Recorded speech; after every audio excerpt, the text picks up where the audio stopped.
আলহামদুলিল্লাহ রব্বিল আলামিন ওয়াসসালাতু ওয়াসসালামু আলা সাইয়্যিদিল মুরসালিন আম্মা বা'দু ফাআউযু বিল্লাহি মিনাশ শাইতানির রাজীম বিসমিল্লাহির রহমানির রহিম আসসালাতু ওয়াসসালামু আলাইকা ইয়া রাসূলাল্লাহ ওয়া আলা আলিকা ওয়া আসহাবিকা ইয়া হাবিবাল্লাহ আসসালাতু ওয়াসসালামু আলাইকা ইয়া নবিয়াল্লাহ ওয়া আলা আলিকা ওয়া আসহাবিকা ইয়া নূরাল্লাহ। প্রিয় মাদানী চ্যানেল এর দর্শক শ্রোতা, আলহামদুলিল্লাহ মাদানী চ্যানেল বাংলা এর ধারাবাহিক অনুষ্ঠান গুনাহ এর শাস্তির মধ্যে আরেকটি নতুন বিষয় নিয়ে আমি আপনাদের সামনে উপস্থিত হয়েছি। দর্শক শ্রোতা, এই মুহূর্তে যে যেখানে বসে মাদানী চ্যানেল বাংলা এর ধারাবাহিক অনুষ্ঠান গুনাহের শাস্তি দেখছেন, আপনাদের সকলকে জানাই অনুষ্ঠানের পক্ষ থেকে আন্তরিক শুভেচ্ছা। দর্শক শ্রোতা, আলহামদুলিল্লাহ আমরা এই অনুষ্ঠানের মাধ্যমে বিশেষ করে আমাদের মাধ্যমে যে এমন এমন কিছু গুনাহ সংগঠিত হয়ে যাচ্ছে বা আমরা না জানার কারণে বা না বোঝার কারণে, তো আমরা চেষ্টা করছি যে ওই গুনাহ থেকে যেন আমরা বাঁচতে পারি এবং ওই গুনাহের কাজ করলে এর শাস্তি কেমন হবে পরকালে এবং দুনিয়ার মধ্যে কী শাস্তি হয় তা সম্পর্কে আমরা চেষ্টা করি আপনাদেরকে জানানোর জন্য। এর ধারাবাহিকতায় আজকে একটি বিষয় নিয়েছি। আসুন ওই বিষয় সম্পর্কে জানার পূর্বে রাসূল করিম রউফুর রহিম সাল্লাল্লাহু আলাইহি ওয়া আলিহি ওয়াসাল্লাম এর একটি বরকতময় হাদিসে মুবারকা শ্রবণ করিনি। আমিরুল মুমিনিন হযরত সাইয়্যিদুনা উমর বিন খাত্তাব রাদিয়াল্লাহু তাআলা আনহু বলেন, ইন্না দুআ মাওকুফুন বাইনাস সামাই ওয়াল আরদ লা ইয়াসআদু মিনহু শাইউন হাত্তা তুসাল্লিয়া আলা নাবিয়্যিকা সাল্লাল্লাহু আলাইহি ওয়া আলিহি ওয়াসাল্লাম। অর্থাৎ নিশ্চয় দোয়া জমিন এবং আসমানের মধ্যখানে আটকে থাকে এবং এর থেকে কোনো জিনিসই উপরের দিকে যেতে পারে না যতক্ষণ পর্যন্ত তোমরা আপন নবী সাল্লাল্লাহু আলাইহি ওয়া আলিহি ওয়াসাল্লাম এর দরুদ শরীফ পাঠ করে নেবেন। দর্শক শ্রোতা, আমরা হাদিসে মুবারকা শ্রবণ করেছি, আসুন আমরা দরুদ শরীফ পাঠ করে নিই। সল্লু আলাল হাবিব সাল্লাল্লাহু তাআলা আলা মুহাম্মদ সাল্লাল্লাহু তাআলা আলাইহি ওয়া আলিহি ওয়াসাল্লাম। দর্শক শ্রোতা, আজকে আমরা যে বিষয়টা নিয়েছি, আসুন ওই বিষয়টা আমরা একটি সংক্ষিপ্ত পরিসরে ঘটনা শ্রবণ করার মাধ্যমে জানার জন্য চেষ্টা করব। কোনো এক বাচ্চা একদা তার সভা সদস্যদের নিয়ে দরবারে বসাচ্ছিল।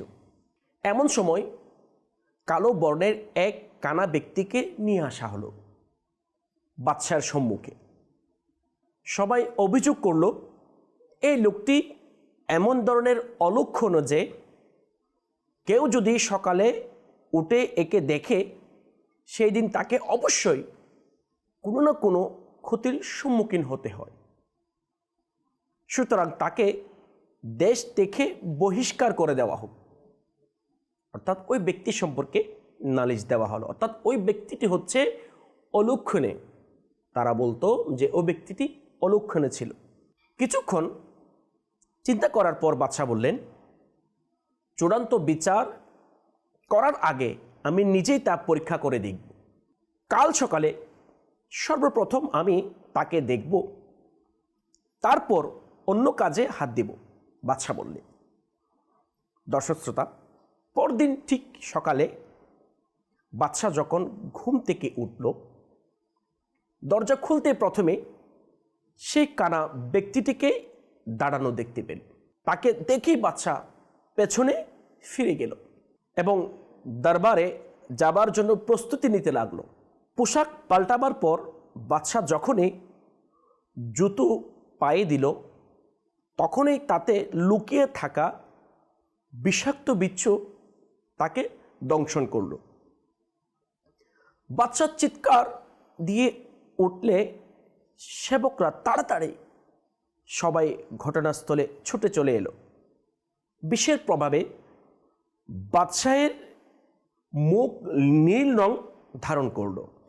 মহলে গুঞ্জন সৃষ্টি হয়ে গেল যে বাদশাহ সালামতকে বিষাক্ত বিচ্ছু দংশন করেছে। কিছুক্ষণের মধ্যে মন্ত্রী সাহেবেও এসে গেল। মুহূর্তের মধ্যে শাহী চিকিৎসককে নিয়ে আসা হলো, অর্থাৎ ওই বাদশাকে চিকিৎসা করার জন্য। তিনি অত্যন্ত দক্ষ হাতে বাদশাহ সালামতের চিকিৎসা শুরু করলেন। দর্শক শ্রোতা, এরপর কি হলো? এরপর কোনো রকমে বাদশাহ প্রাণে বেঁচে গেল, কিন্তু তবুও তাকে কিছু দিনের জন্য রোগ শয্যায় কাটাতে হয়। এই অবস্থার যখন কিছুটা উন্নতি হলো এবং বাদশাহও যখন তার দরবারে গিয়ে বসতে পারল, তখন কানা ব্যক্তিটিকে পুনরায় দরবারে নিয়ে আসা হলো, যেন তাকে সাজা শোনানো যায়। কেননা অভিযোগকারীদের অভিযোগ হলো, সে যে অলক্ষণে সে বিষয়ে স্বয়ং বাদশাহ সালামতেই পরীক্ষা করে দেখে নিয়েছে। সেই অসহায় ব্যক্তি, ওই কালো ব্যক্তি কান্নাকাটি করে বাদশার কাছে দয়া ভিক্ষা চাইছে যে আমাকে আমার দেশ থেকে বের করে দিও না। এই অবস্থা দেখে তার প্রতি জনৈক মন্ত্রীর করুণা সৃষ্টি হলো। তিনি বাদশার নিকট কিছু কথা বলার অনুমতি প্রার্থনা করলেন। অতঃপর বললেন, বাদশাহ সালামত, আপনি তাকে সকালে সর্বপ্রথম দেখেছেন বলে আপনাকে বিচ্ছু দংশন করেছে, তাই সে অলক্ষণে হিসেবে গণ্য হয়েছে। আমাকে ক্ষমা করবেন, কারণ সেও সকালে সর্বপ্রথম আপনার চেহারা দেখেছিল। সেই থেকে সে এখন পর্যন্ত বন্দি দশায় রয়েছে, অর্থাৎ বন্দি অবস্থায় রয়েছে। এখন হয়তো তাকে দেশান্তরের সাজা কথা শুনিয়ে দেওয়া হবে, এখন হয়তো তাকে দেশ থেকে বের করে দেওয়ার সাজার কথা শুনিয়ে দেওয়া হবে। কিন্তু একটু ঠান্ডা মাথায় ভেবে দেখুন, সত্যিকার অর্থে অলক্ষণে কে? সত্যিকার অর্থে অলক্ষণে কে? সে নাকি আপনি? মন্ত্রীর এই কথা শুনে বাদশাহ নিরুত্তর হয়ে গেল। কোনো জবাব নেই, কোনো উত্তর নেই, চুপচাপ হয়ে গেল। সাথে সাথে তিনি কালো ব্যক্তিটিকে কেবল মুক্তিই দিলেন না, বরং প্রকাশ্যে ঘোষণা দিয়ে দিল, আগামীতে তাকে কেউ যদি অলক্ষণে বলে তাকে কঠোর শাস্তি দেওয়া হবে। দর্শক শ্রোতা, আমরা সংক্ষিপ্ত পরিসরে একটি ঘটনা শ্রবণ করেছি। আশা করি আমরা আজকের আমাদের আলোচ্য বিষয় কি তা আমরা জানার সৌভাগ্য অর্জন করেছি। জি, আজকে আমাদের অনুষ্ঠানের আলোচ্য বিষয় হচ্ছে অন্যজনকে অলক্ষণে মনে করা, অর্থাৎ অশুভ প্রথা, যেটা ইসলামের মধ্যে যার কোনো ভিত্তি নেই, ওই সমস্ত অশুভ প্রথা আজকে আমরা গ্রহণ করছি। দেখেন দর্শক শ্রোতা, আমাদের সমাজের মধ্যে দেখা যায়, যখন আমাদের কোনো ক্ষেত্রে যদি কোনো ক্ষতি হয়ে যায়, সেটা ব্যবসায়িক ক্ষেত্র হোক, চাকরির ক্ষেত্র হোক, বা সফর করছি, কোথাও যাচ্ছি, কোনো অঘটন যদি ঘটে যায় বা আমার কোনো ক্ষতি হয়ে যায়, তখন হয়তো আমাদের জবান দিয়ে, আমাদের মুখ দিয়ে একটি শব্দ বের হয়। সেই শব্দটা কি? যে আজকে কার মুখ দেখে বের হয়েছি, এই কথাটা আমাদের মুখ থেকে বের হয়। দর্শক শ্রোতা, যদি আমরা খেয়াল করি, আমি বলবো সর্বপ্রথম আমি কিন্তু আমার চেহারা দেখেছি। হ্যাঁ, আমাদের ঘরের মধ্যে কিন্তু আয়না আছে। ঘুম থেকে উঠে সচরাচর মানুষ সর্বপ্রথম আয়নাতে তার চেহারাই দেখে। তাহলে এখন বলুন, অলক্ষণে কে? আমি না অন্য কেউ?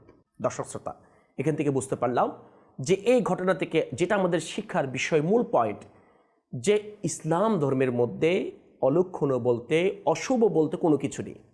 আজকে দেখা যায় আমরা যে দিনকে নিয়ে, মাসকে নিয়ে, সময়কে নিয়ে, বস্তুকে নিয়ে, মানুষকে নিয়ে আমরা অশুভ মনে করে থাকি, অলক্ষণে মনে করে থাকি। দর্শক শ্রোতা, ইসলামের মধ্যে অশুভ বলতে, অলক্ষণে বলতে কোনো কিছু নেই। আল্লাহ তাআলা আমাদেরকে বোঝার তৌফিক দান করুন, আমিন।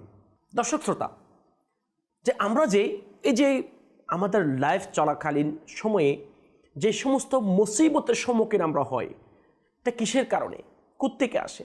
আসুন আল্লাহ পাক রব্বুল আলামিন তার পবিত্র কালামুল্লাহ শরীফের মধ্যে ইরশাদ করছেন, বিসমিল্লাহির রহমানির রহিম, মা আসাবাকা মিন হাসানাতিন ফামিনাল্লাহ فمن الله وما أصابك من سيئة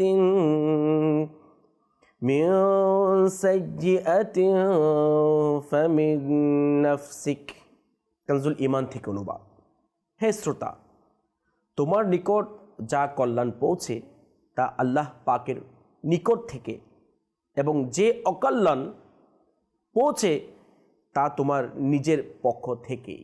দর্শক শ্রোতা, এই আয়াতে মুবারাকার মাধ্যমে আমরা জানতে পারলাম আমাদের ঈমান, আমাদের ধারণা, আমাদের বিশ্বাস এটাই করতে হবে যে দুনিয়ার মধ্যে সেটা যে কোনো ক্ষেত্র হোক, হয়তো আমাদের পক্ষে অল্প সময়ের মধ্যে যে বিষয়গুলির সামনে তুলে ধরা সম্ভব না, যে কোনো ক্ষেত্রে যদি কোনো মুসিবত আসে, কোনো পেরেশানি চলে আসে, কোনো সমস্যা আমাদের হয়ে যায়, ক্ষতি হয়ে যায়, তখন মনে করতে হবে সেই অকল্যাণ আমাদের কর্মের ফল।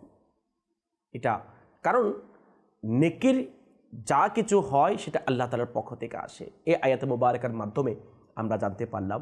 তো সেই জন্য আমরা কোনো মানুষকে দেখে বা এই ধরনের অলক্ষণে অশুভ প্রথা যেটা ইসলামের মধ্যে নেই, সেটা আমরা মানা থেকে নিজেদেরকে বাঁচানোর জন্য চেষ্টা করি। আল্লাহ তাআলা আমাদেরকে তৌফিক দান করুন। দর্শক শ্রোতা, আসুন যারা আমরা এই সমস্ত কুসংস্কার এবং অশুভ প্রথা গ্রহণ করি তাদের ব্যাপারে ইসলাম কি বলে। আসুন রাসূল করিম রউফুর রহিম সাল্লাল্লাহু আলাইহি ওয়া আলিহি ওয়াসাল্লামের একটি হাদিসে মুবারাকা আবু দাউদ শরীফ থেকে আমরা শ্রবণ করি। রাসূল করিম রউফুর রহিম সাল্লাল্লাহু আলাইহি ওয়া আলিহি ওয়াসাল্লাম ইরশাদ করছেন, আত-তিয়ারাতু শিরকুন সালাসান ওয়া মা মিন্না ইল্লা ওয়ালাকিন্নাল্লাহা ইউযহিবুহু বিত্তাওয়াক্কুল। অর্থাৎ অশুভ ফল নেওয়া শিরিক, অর্থাৎ অশুভ প্রথা গ্রহণ করা শিরিক। আবারও রাসূল পাক সাল্লাল্লাহু আলাইহি ওয়াসাল্লাম বলছেন যে অশুভ ফল নেওয়া অর্থাৎ প্রথা গ্রহণ করা শিরিক। এই কথাটি রাসূল পাক সাল্লাল্লাহু আলাইহি ওয়াসাল্লাম 3 বার বললেন। অতঃপর ইরশাদ করলেন, আমাদের প্রত্যেকেরই এই রকম ধারণা সৃষ্টি হয়, কিন্তু আল্লাহ তাআলার উপর ভরসার মাধ্যমে সেটিকে দূর করে দেয়। জি হ্যাঁ, আমরা যদি আমাদের অন্তর থেকে, আমাদের সমাজ থেকে যদি অশুভ প্রথা, যেটা মুসলমানদের নয়, মুসলমান জাতির নয়, যেটা ইসলাম ধর্মের সংস্কৃতি নয়, যেটা বিধর্মীদের সংস্কৃতি, অশুভ প্রথা গ্রহণ করা এবং অন্যজনকে অলক্ষণে মনে করা, অশুভ মনে করা, সে বিষয় যদি, সেই মারাত্মক রোগ যদি আমাদের অন্তর থেকে, সমাজ থেকে যদি আমরা দূরীভূত করতে চাই, তাহলে আমাদের উচিত আমাদের আল্লাহ পাক রব্বুল আলামিনের প্রতি পরিপূর্ণ মজবুত তাওয়াক্কুল, ভরসা করা। ইনশাল্লাহ এর বদৌলতে যে আমাদের সমাজ থেকে আস্তে আস্তে যে এই প্রথা দূর হয়ে যাবে। দর্শক শ্রোতা, আসুন যে এটা যে বিধর্মীদের একটা সংস্কৃতি, কাউকে অলক্ষণে মনে করা, অশুভ মনে করা, সময়কে বলেন, মানুষকে বলেন, কোনো দিনকে বলেন, এটা বিধর্মীদের সংস্কৃতি ছিল। কিভাবে? আসুন আমরা একটি কোরআন পাকের আয়াতে মুবারাকার মাধ্যমে তা জানার জন্য চেষ্টা করি। সূরা নিসার ৭৮ নং আয়াতের মধ্যে এটি একটি বড় আয়াতে মুবারাকা। আসুন আমরা এর অর্থটা শ্রবণ করি, কানজুল ঈমান থেকে এর অনুবাদটা। এবং তাদের নিকট যদি কোনো কল্যাণ পৌঁছে তবে বলে এটা আল্লাহ নিকট থেকে, এবং তাদের নিকট যদি কোনো ক্ষতি পৌঁছে তবে বলে এটা হুজুরের অর্থাৎ রাসূল করিম রউফুর রহিম সাল্লাল্লাহু আলাইহি ওয়াসাল্লাম দিক থেকে এসেছে। আপনি বলুন সব কিছু আল্লাহর নিকট থেকে, কাজেই ওইসব লোকের কি হলো? তারা কোনো কথা বুঝছে বলে মনে হয় না। দর্শক শ্রোতা, এই আয়াতে মুবারাকের ব্যাখ্যায় প্রসিদ্ধ মুফাসসির হাকিমুল উম্মত মুফতি আহমদ ইয়ারখান নাঈমি রাহমাতুল্লাহি তাআলা আলাইহি বলেন, যখন রাসূল করিম রউফুর রহিম সাল্লাল্লাহু আলাইহি ওয়াসাল্লাম হিজরত করে মদিনা শরীফ আগমন করলেন এবং বিধর্মীদেরকে, অমুসলিমদেরকে ইসলামের দাওয়াত দিলেন, তখন অধিকাংশ অমুসলিম তার বিরোধিতায় মেতে উঠল, অর্থাৎ বিরোধিতা করল। আবার কেউ কেউ তাকিয়া করে, অর্থাৎ নিজেদেরকে কুফরকে গোপন রেখে কালেমা পাঠ করে মুসলমানদের মধ্যে এসে ঢুকে পড়ে এবং তাদের বিভিন্ন ক্ষতি সাধন করতে থাকে, অর্থাৎ মুসলমানদের বিভিন্ন ক্ষতি সাধন করতে থাকে, যার শাস্তিস্বরূপ সেখানে কখনো কখনো বৃষ্টি হতো না, কখনো কখনো ফল ধরতো না, যেমনটি বিগত উম্মতদের অবস্থারই মতোই। তখন অভিশপ্ত বিধর্মীরা মুনাফিকরা বলল, নাউজুবিল্লাহ মাআজাল্লাহ, তার অর্থাৎ প্রিয় নবী রাসূল আরবি সাল্লাল্লাহু আলাইহি ওয়াসাল্লাম এর আগমনে আমাদের এখানে বরকত কমে গেছে মাআজাল্লাহ। দেখেন, এই বিধর্মীদের এই অভ্যাস ছিল যে তারা তো অথচ আল্লাহ তাআলার নাফরমানি করত, গুনাহের কাজ করত, ইসলাম বিরোধী কাজ করত। রাসূল পাক সাল্লাল্লাহু আলাইহি ওয়াসাল্লাম যে নেকির দাওয়াত দিতেন তার বিপরীত কাজ করত। তো এটাই সত্য আমরা জানি, যারা গুনাহের কাজ করবে, শরীয়ত মোতাবেক কাজ করবে না, অবশ্যই আল্লাহ তাআলা নারাজ হবেন। যখন আল্লাহ পাক রব্বুল আলামিন নারাজ হয় তখন আযাব দিতে থাকে। আর তারা বলল যে তারা তাদের কর্মের কারণে যে আযাব আসছে সেটা মেনে নেয় নাই, বরঞ্চ তারা বলছেন যে রাসূল পাক সাল্লাল্লাহু আলাইহি ওয়াসাল্লাম মদিনা শরীফ যাওয়ার কারণে আযাব আসছে, এই যে এই দুর্ভিক্ষ, এই বিপদগুলি আসছে, নাউজুবিল্লাহ। তাহলে অন্যজনকে অলক্ষণে মনে করা, অন্যের কারণে আল্লাহ তাআলার পক্ষ থেকে মুসিবত আসা মনে করা, এটা যারা মুনাফিক ছিল, মুশরিক ছিল, তাদের লক্ষণ, তাদের চরিত্র। যে এই ধরনের যে খারাপ রোগ অভ্যাস বিধর্মীদের অন্তরের মধ্যে ছিল। আজকে আফসোসের বিষয় যে এই অলক্ষণে অশুভ প্রথা আমাদের মুসলমানদের সমাজের মধ্যেও পাওয়া যাচ্ছে। এবং তারা বলতেন এইসব বিপদ তার অর্থাৎ রাসূল করিম রউফুর রহিম সাল্লাল্লাহু আলাইহি ওয়াসাল্লাম এর কারণেই হয়েছে। তাদের এই ধরনের উক্তির খণ্ডনে এই আয়াত শরীফটি অবতীর্ণ হয়, অর্থাৎ নাজিল হয়।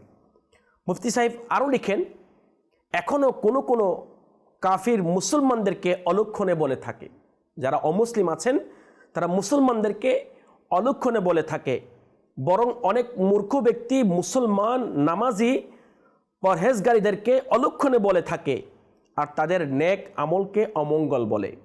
এগুলো হচ্ছে ওইসব শয়তানদের পরিত্যক্ত বংশধর। দর্শক শ্রোতা, আমরা এই আয়াতে মুবারাকার মাধ্যমে এবং এর ব্যাখ্যা মুফতি আহমদ ইয়ারখান নাঈমি রহমতুল্লাহি তাআলা আলাইহি করেছেন যে অশুভ প্রথা গ্রহণ করা, অন্য কাউকে অলক্ষণে মনে করা, এটা যারা মুনাফিক ছিল, কাফির ছিল, মুশরিক ছিল, তাদের চরিত্র। এখন আমরা চেষ্টা করব যে এই কাফের মুশরিকদের, মুনাফিকদের চরিত্র থেকে যেন আমরা নিজেদেরকে বাঁচাতে পারি। কিন্তু আফসোসের বিষয় এই ফিতনা ফিসাতের যুগে যে আমাদের সমাজের মধ্যে বিভিন্ন কুসংস্কার, যেটা ইসলামের মধ্যে যার কোনো ভিত্তি নেই, ওই ধরনের কুসংস্কার, অশুভ প্রথা পাওয়া যাচ্ছে। আসুন, যারা আমরা অশুভ প্রথা গ্রহণ করি ওই সম্পর্কে রাসূল করিম রউফুর রহিম সাল্লাল্লাহু আলাইহি ওয়াসাল্লাম এর আরও কয়েকটি হাদিসে মুবারাকা শ্রবণ করি এবং সাথে সাথে কিছু অশুভ প্রথা যেটা আমাদের সমাজের মধ্যে আমরা গ্রহণ করে থাকি তা সম্পর্কে আমরা জানার জন্য চেষ্টা করব। প্রিয় ইসলামী ভাইরা ও মাদানী চ্যানেল এর দর্শক শ্রোতা, রাসূল করিম রউফুর রহিম সাল্লাল্লাহু আলাইহি ওয়াসাল্লাম অশুভ প্রথা মান্যকারীদের জন্য নিজের অসন্তুষ্টি প্রকাশ করতে গিয়ে এই শব্দগুলো দ্বারা ইরশাদ করেন, লাইসা মিন্না মান তাতায়্যারা ওয়ালা তুতায়্যিরা লাহ। অর্থাৎ যে ব্যক্তি অশুভ প্রথা ছড়ায় এবং যে অশুভ প্রথা গ্রহণ করে তারা আমার দলভুক্ত নহে, অর্থাৎ আমাদের তরিকায় নাই। অপর এক হাদিসে মুবারকের মধ্যে রাসূল করিম রউফুর রহিম সাল্লাল্লাহু আলাইহি ওয়াসাল্লাম ইরশাদ করছেন, অর্থাৎ যার মধ্যে তিনটি বিষয় রয়েছে সে উচ্চ মর্যাদায় পৌঁছতে পারে না। যে ব্যক্তি নিজের ধারণা থেকে অদৃশ্যের কথা বলে, অর্থাৎ ভবিষ্যতের কথা বলে। 2, ভবিষ্যৎবাণী করে নিজের ভাগ্য নির্ণয় করে। 3, অশুভ প্রথা গ্রহণের কারণে সফর ভঙ্গ করে। দর্শক শ্রোতা, আসুন আমরা আরেকটি হাদিসে মুবারকা শ্রবণ করিনি। রাসূল করিম রউফুর রহিম সাল্লাল্লাহু আলাইহি ওয়াসাল্লাম ইরশাদ করেন, মান রদ্দাত তিয়ারতু আন শাইইন ফাকাদ কারাফা শিরক, অর্থাৎ যে ব্যক্তি কুসংস্কারের কারণে কোনো কিছু থেকে ফিরে আসে সে ব্যক্তি শিরকে জড়িয়ে গেছে।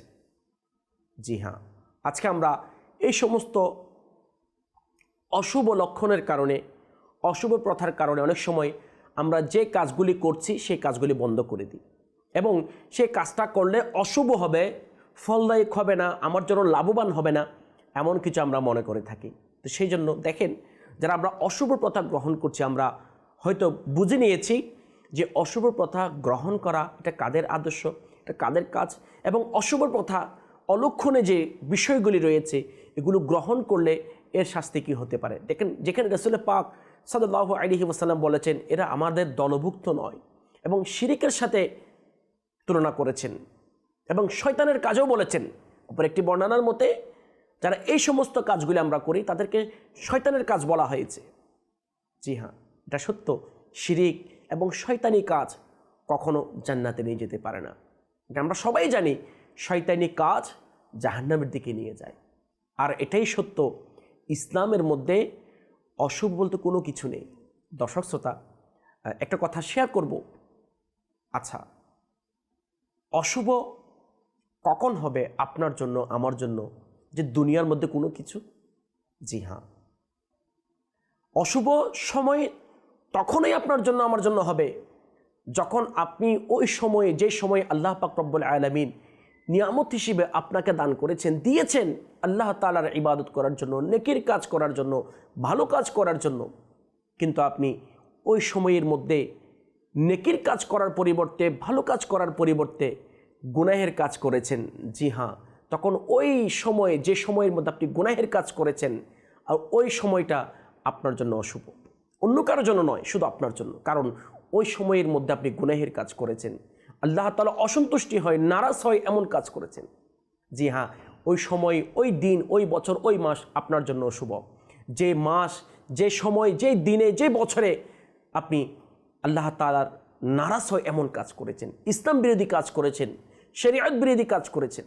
দর্শক শ্রোতা, সেই জন্য আমরা চেষ্টা করি আমাদের আল্লাহ তাআলার পক্ষ থেকে যে সময় নামক নিয়ামত আমরা পেয়েছি ওটাকে কদর করার জন্য চেষ্টা করি। আমরা নামাজ পড়ার জন্য, ভালোভাবে চলার জন্য, শরীয়ত মোতাবেক চলার জন্য। যেহেতু আমরা মুসলমান, মুসলমানদের যেটা সংস্কৃতি, কালচার, ওই কালচার মোতাবেক, সংস্কৃতি মোতাবেক আমরা আমাদের জীবনকে অতিবাহিত করার জন্য চেষ্টা করি।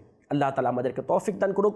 এবং আমাদের সমাজের মধ্যে যদি বলতে যাই, অসংখ্য কুসংস্কার, অশুভ প্রথা যা রয়েছে সেটা মুসলমানদের মধ্যে। তার মধ্যে যেমন প্রথম তো একটি ঘটনা শ্রবণ করেছিলাম, এর মধ্যে অসংখ্য এমনও রয়েছে যে, যেমন সফর মাসকে যারা জাহিলিয়াতের যুগের মানুষ ছিল তারা অশুভ মনে করত। এবং আমাদের সমাজের মধ্যেও অনেক সময় দেখা যায় এই প্রথাটা প্রচলন আছে যে সফর মাসে বিবাহ করা যাবে না, হবে মানে ভালো কাজ করা যাবে না, এটা অসুখ, মানে রোগবালাইয়ের মাস, বিভিন্ন ধরনের অশুভ প্রথা আমরা সফর মাসকে নিয়ে করে থাকি। এভাবে আমাদের সমাজে দেখা যায় যে অমুক দিন এই কাজটা করিও না, অমুক দিন এই কাজটা করিও না। তো এই দিন সম্পর্কে, মাস সম্পর্কে এই ধরনের অসংখ্য আমরা কি করে থাকি অশুভ প্রথা, যেটা মুসলমানদের চরিত্রের মধ্যে নেই, আখলাকের মধ্যে নেই, আমরা নিয়ে থাকি। দর্শক শ্রোতা, অনেক সময় দেখা যায় যে আমাদের শরীরে কোনো একটা অঙ্গ প্রত্যঙ্গ যদি নড়ে, যেমন চোখ, পা চুলকালে, আমাদের সমাজের মধ্যে প্রচলন আছে যে নিশ্চয়ই কোনো মুসিবত আসবে। তাহলে এই যে এই চোখ নড়ার সাথে মুসিবতের সাথে কিছু সম্পর্ক, আমরা মনে করি যে এটার কারণে নিশ্চয়ই কোনো মুসিবত আসবে। আচ্ছা, আরেকটি অশুভ প্রথা যেটা আমরা ব্যবসায়িক ক্ষেত্রে করে থাকি, যখন প্রথম কাস্টমার আসে, সেই কাস্টমার যদি কোনো কিছু না নিয়ে চলে যায় বা তার সাথে দরাদারের সাথে যদি না হয়, তখন দোকানদার মনে করে আজকে সারাদিন এভাবেই যাবে, মানে অশুভ মনে করা। দর্শক শ্রোতা, হয়তো সময় স্বল্প, সংক্ষিপ্ত, তো বিস্তারিত বলা হয়তো সম্ভব নয়। এক কথা এটাই বলি যে আমাদের সমাজের মধ্যে এভাবে অসংখ্য অশুভ প্রথা যে রয়েছে, যেটা আমরা মুসলমানদের কালচারের মধ্যে পাওয়া যাচ্ছে। তো সেই জন্য আমরা চেষ্টা করি অশুভ প্রথাকে এবং কি করার জন্য, পরিত্যাগ করার জন্য, এবং ইসলামিক যেটা সংস্কৃতি সেই সংস্কৃতিকে আমরা আমাদের লাইফের মধ্যে বাস্তবায়ন করার জন্য চেষ্টা করি। আল্লাহ তাআলা আমাদেরকে সমস্ত প্রকার অশুভ প্রথা থেকে এবং অন্যকে অলক্ষণে মনে করা, খারাপ মনে করা থেকে আল্লাহ তাআলা আমাদের সবাইকে হেফাজত করুক। দর্শক শ্রোতা, পরবর্তী অনুষ্ঠানের মধ্যে আরেকটি নতুন বিষয় নিয়ে আপনাদের সামনে উপস্থিত হব। এ পর্যন্ত আপনাদের সুস্থতা কামনা করে আজকের মতো এখানে শেষ করছি। আমিন বিজাহিন নবিয়্যিল আমিন সাল্লাল্লাহু তাআলা আলাইহি ওয়া আলিহি ওয়া সাল্লাম। সাল্লু আলাল হাবিব সাল্লাল্লাহু তাআলা আলা মুহাম্মদ সাল্লাল্লাহু তাআলা আলাইহি ওয়া আলিহি ওয়া সাল্লাম।